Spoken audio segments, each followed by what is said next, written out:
네, 경제 소식을 빠르고 친절하게 전달해 드립니다. 오늘 굿모닝 경제는 석병원 이화여자대학교 경제학과 교수와 함께하겠습니다. 교수님 어서 오세요. 어서 오십시오.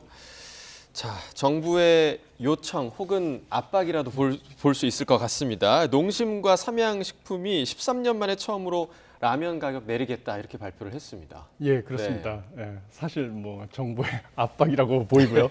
왜냐하면 추경호 경제부총리가 발단은 18일에 방송에 출연해가지고 국제 밀 가격이 인하했으니까 그거에 맞춰서 라면 값도 인하했으면 좋겠다라는 발언을 한 다음에요. 26일에 농림축산식품부에서 제분 업체들, 밀가루를 만드는 거죠. 라면의 원료인 밀가루를 만드는 업체들과 간담회를 해서 밀가루 가격을 인하할 것을 요청을 했습니다. 네. 그래 이에 발맞춰서 밀가루 제조하는 업체들이 7월 달부터 소맥분 가격을 5.0% 인하하겠다고 발표를 했더니 라면 업체에서도 결국은 이제 뭐 눈치가 보이니까 결국 비용 절감이 되니까요. 7월 달을 기점으로 해서 라면 업계 1위인 농심 같은 경우는 신라면 4.5% 인하하고 새우깡 6.9% 인하하는데 이 두 제품이 농심에서 가장 많이 팔리는 제품으로서 국내에서만 연간 매출액이 3,600억 원에 달하는 국민 스낵과 국민 라면이라고 볼 수가 있죠. 네. 그래서 이것을 인하하겠다고 발표를 하고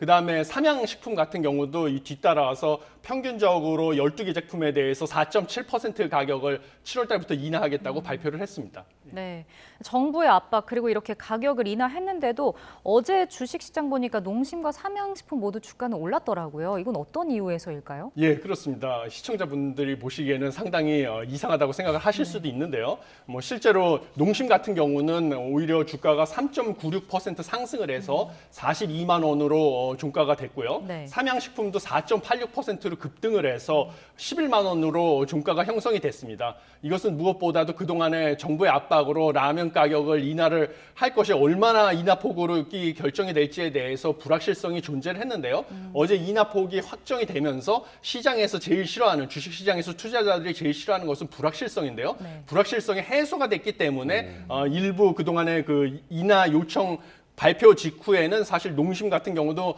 가격이 주가가 8%나 떨어졌는데 그 하락폭을 일부 만회한 것으로 보입니다. 예.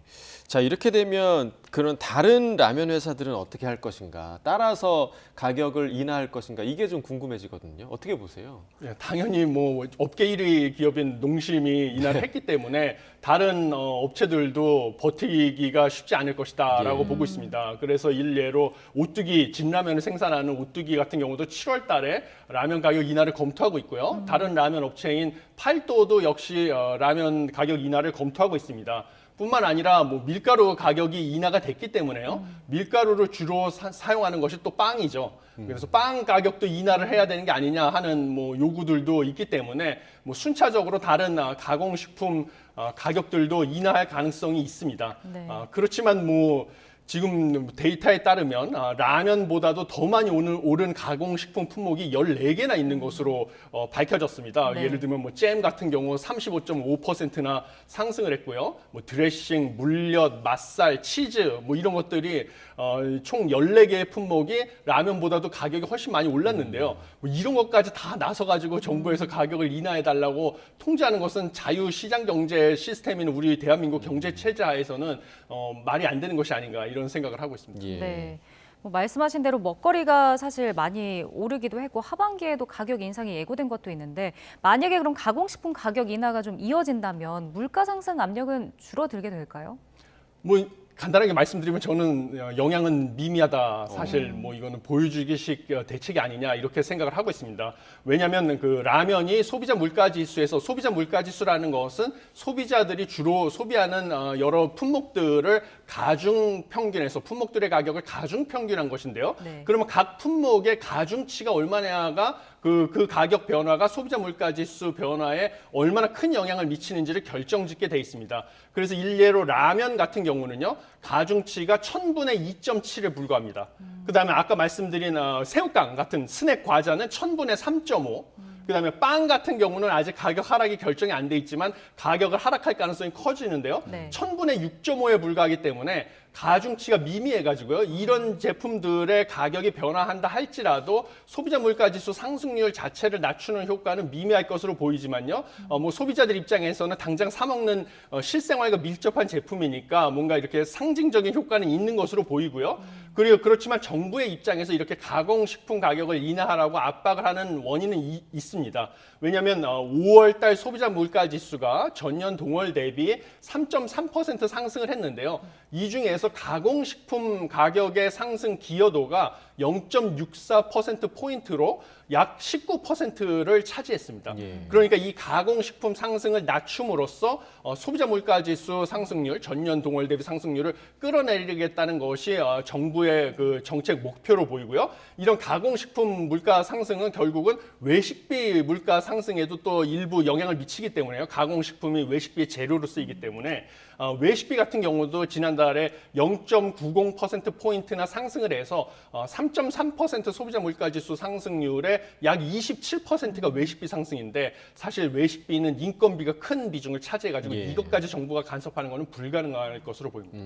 그럼 그 소비자 물가 상승과 관련한 정부의 목표가 이 가공식품 가격 인하로 달성이 되면 예. 그럼 통화 정책에도 좀 영향이 좀 있을까요? 어떻게 보세요? 저는 사실 뭐 정부의 의도는 뭐 소비자 물가지수 상승률을 끌어내려가지고 한국은행에서 조기에 통화 정책 기조를 완화적인 기조로 전환을 하고 이것이 국내의 소비와 투자를 활성화시켜서 경기 침체에 대응하는 방향으로 가는 것을 정부가 원하는 것으로 보이는데요. 네.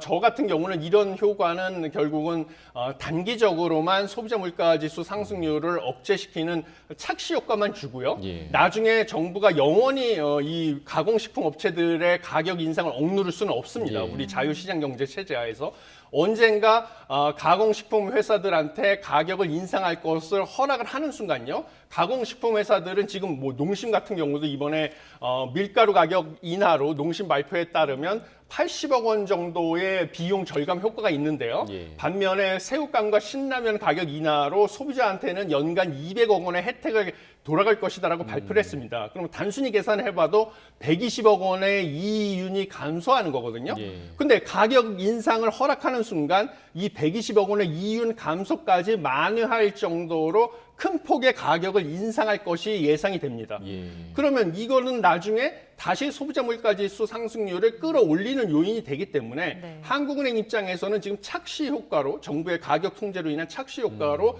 소비자 물가지수가 상승이 잡힌 걸로 생각을 해서 금리를 인하하려고 하다가도요.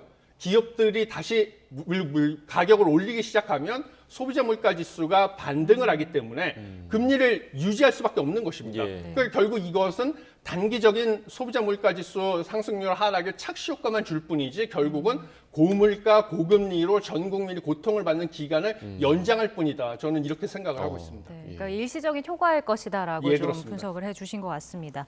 네, 다음 소식입니다. 자, 일본이 한국을 수출 심사 우대국, 그러니까 화이트리스트에 이제 복원하기로 결정을 했는데요. 4년 만에 이제 한일 그 갈등이 좀 풀렸는데 우리 경제에 어떤 영향을 미치게 될까요? 예, 뭐 일단 그 경제 그 무역 그 제재가 풀린 것은 상당히 바람직한 일이고요. 네. 가장 중요한 것은 원래 그 동안에는 한국의 반도체를 생산할 때 그 들어가는 소재 부품 장비를 주로 중간재인데 일본에서 수입을 해서 그걸 이용해서 반도체를 생산해서 우리가 수출하는 무역 구조였습니다. 그런데 지난번에 강제징용 배상 판결에 반발을 해서 일본과 한국의 그 무역 분쟁이 촉발이 되면서 지난 4년간 한국이 화이트리스트에서 배제가 되고 그래가지고 수출 전략물자 수출 제한이 걸리면서 중간재 특히 반도체 생산에 필요한 소재 부품 장비 수입이 어려움을 겪었습니다. 네. 그러다 보니까 반도체 분야 수입액의 일본 제품 수입 비중이요 2018년에 34.4%에서 2022년에 24.9%로 9.5%포인트나 감소를 했었습니다. 네. 반면에 좋은 점은 그 대신에 우리나라에서 일정 부분 자급화에 성공을 했었습니다. 그렇지만 뭐 삼성전자나 SK하이닉스 입장에서는 소재 부품 장비를 작업하는 것도 좋지만 결국은 가장 값싼 제품을 갖다 쓰는 것이 자신네들 반도체의 가격 경쟁력 측면에서는 유리하겠죠. 그래서 이번에 화이트리스트에 복원이 된 것을 계기로 일본에서 소재 부품 장비를 갖다가 뭔가 값싼 제품을 쉽게 수입을 할 수 있기 때문에 장기적으로 봤을 때는 삼성과 SK하이닉스의 반도체가 가격 경쟁력을 회복하는 데 좀 기여를 할 것으로 보이고요. 무엇보다 삼성과 SK하이닉스가 우리나라의 그 삼성전자가 용인의 반도체 산업단지를 건설하는 데 있어서 일본의 소재 부품 장비 기업들의 투자를 유치하는 데도 또 유리한 점이 있을 것이다. 이렇게 보고 있습니다. 네. 방금 언급해 주신 그 용인에 들어설 반도체 국가산업단지 설립 기간이 단축하기로 지금 했다고 얘기가 들리더라고요. 예, 그렇습니다. 지금 뭐 반도체는 전 세계에서 뭐 미국, 중국 중심으로 공급망이 재편이 되고요. 유럽의 동맹 중심으로 또 공급망이 재편되고 있는 상황입니다. 이 와중에서 뭐 인공지능이 발달이 되고 이러면서 반도체에 대한 수요는 기하급수적으로 늘어나기 때문에요. 그 반도체가 전략 물자로서 중요성이 커지다 보니까 이 공급망 재편 과정에서 우리나라도 반도체의 핵심 기술 보유국으로서 우위를 차지하기 위해서 정부가 용인의 반도체 메가 클러스터 단지를 삼성전자에서 건설을 하는데 적극적으로 지원을 하고자 했던 것이고요. 그런데 여기서 중요한 것은 또 속도가 되겠습니다. 그래서 이번에 그 공사 기간을 원래는 2023년에서 2029년까지 7년이 걸릴 것으로 예상이 됐는데요. 이것을 2년 단축해서 5년으로 단축을 한 다음에 2030년부터 뭔가 첫 공장에서 일부 라인을 가동해서 생산을 하겠다. 그래서 조기에 생산을 시작을 해서 이 반도체 시장을 선점하겠다고 하는 의지의 표명으로 보입니다. 그래서 무엇보다 중요한 것은 전기, 그다음에 물 이런 것을 공급을 하는 게 필요한데요. 그러기 위해서는 지자체하고 뭐 정부 그다음에 뭐 공기업 이런 데에서의 그 협력이 필수적입니다. 그래서 이번에 삼성전자, 국토부, 경기도, 용인시, LH가 상생 협약을 체결했고요. 그래서 이 건설 기간 동안에 약 일평균 4만 명 이상의 건설 인력이 산업단지로 매일 출퇴근을 예상할 것이 예상되기 때문에 뭔가 도로망 확충, 그다음에 뭐 전기랑 용수 확보에 있어서 뭔가 일사천리로 빠르게 속도전으로 진행될 것으로 보여서 장기적으로 봤을 때 우리나라 반도체 산업 경쟁력 확보에 있어서 상당히 큰 도움이 될 것이다라고 보고 있습니다. 네.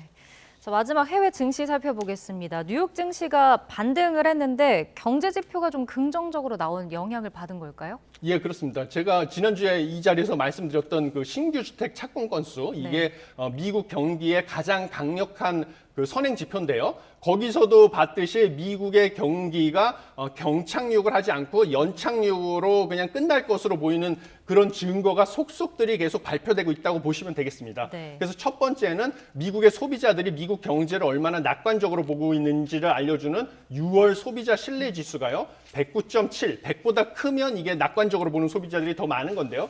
109.7이 나와서 5월보다도 높아졌을 뿐만 아니라 17개월 만에 최고치가 됐고 시장의 예상치보다도 높게 나왔던 점. 그다음에 5월에 내구재, 3년 이상 사용한 제품인데요.